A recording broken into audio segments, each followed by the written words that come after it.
In our day-to-day walk with God, one of the most important aspects of our Christian walk is communion with God, or in simple words, our prayer time, our prayer life. And when we open to Matthew chapter 6 verse 6, it says there, when you pray, go into your room. When you have shut the door, pray to your Father who is in the secret place. Your Father who sees in secret will reward you openly. I want us to focus on those words, shut the door. See, when you and I begin our time with God, when you and I sit to pray, commune with God, it's so important to shut the door of the world and open up our lives to God. It's so important to understand that when we say shut the door, it does not necessarily mean the physical door of our house, because for some of us, we hardly have room, right? Some of us are just living in just one room or maybe a 1 BHK. Some are living in maybe a bigger house. But what does that actually mean, to shut the door for such people who are living in a smaller room?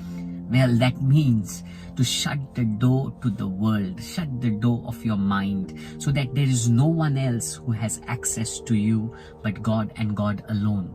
You know, sometimes when we sit to pray, don't we at times think about our food, or sometimes we think about the work, or maybe there is a phone call that you need to make? Well, you need to shut the door to all these things and open up your life for God to speak to you.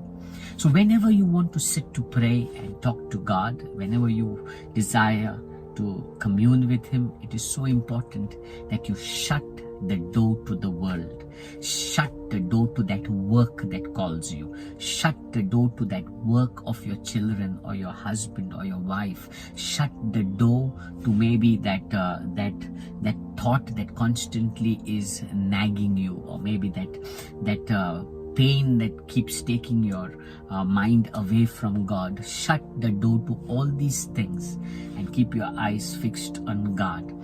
Prayer is all about communion with God. And it's so important that we don't get distracted with the petty things of the world, the responsibilities of the world, when we are in touch with God. When you are walking with God, you need to shut yourself from everything else and open up your life to God, so that God can work in you. God bless you.